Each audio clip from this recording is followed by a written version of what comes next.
Should you invest in PayPal? Let's analyze it on GrowthShares. I'm going to look at 6 metrics that will give me a better understanding of what kind of company I'm looking at. You see here that they're weighted differently to go along with their importance. Each metric is graded from 0 to 99, with 99 being the upper end of the scale. After that, I'll put everything together to get our company's final grade. There will be quite a bit of info in this video, so I encourage you to pause this video at any time. Intrinsic value. I use a discounted cash flow model to determine the fair value price of our company. While the next 5 metrics deal with how good of a business we have, the intrinsic value looks at what price we should pay for the stock. I'm obviously looking for a company that's undervalued. That's an intrinsic value at least 17% higher than the company's current stock price. We want that margin of safety just in case our calculations are slightly off. What we find is an undervalued stock, but just going by prices and everything. Why is the price undervalued? The other 5 metrics will tell us if we have a good business to justify that price.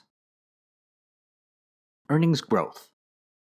I figure earnings growth through a combination of projected earnings over the next year, over the next 10 years, and then discounted based on the current inflation rate.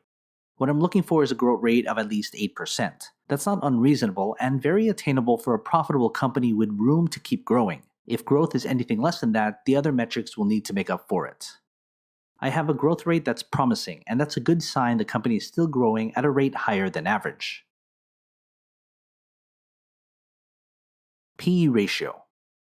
The price to earnings ratio tells me at what multiple the stock is trading at compared to its earnings.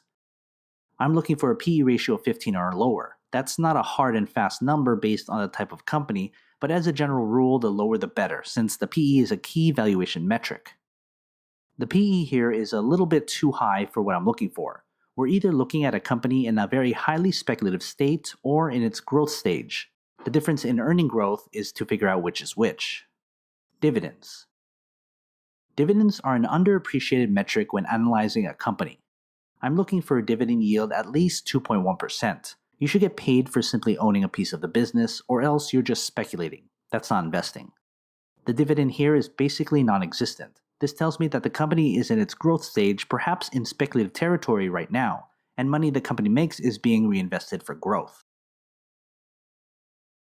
Return on equity. Return on equity is profit generated with the money shareholders have invested. I'm looking for an ROE of at least 11.75%. That means the company is putting our hard-earned investment dollars to good use. We see a good ROE meeting at least our minimum. We can attribute that to a high-margin business, but also good governance. Free cash flow. This is what's left after a company pays its day-to-day operating expenses. We always want a positive free cash flow. I'm looking for a free cash flow of at least $17.75 billion. That's money that can be used to grow our business's market dominance through research and development and acquisitions. We have a meager free cash flow that tells me the company has no dominant position and doesn't have enough free cash in hand to capture any market share. Before we get our company's final grade, consider joining my Patreon. You'll get access to every grade from every company I've analyzed. It's updated all the time. Head to patreon.com/GrowthShares or click on the link in the description. Before we get our company's final grade, here's a grade recap of the metrics we've covered. I'm looking for a good company or better. That means there's a good business behind our company and the price is attractive enough for us to buy in right now. What I see is an average investment based on these grades. You could buy the stock now or wait until the business gets better or the price drops. This analysis is simple, yet an effective way to get your research started in the right direction. If you have a couple minutes, I'd love to know what kind of investor you are. Take my free survey. I left a link in the description.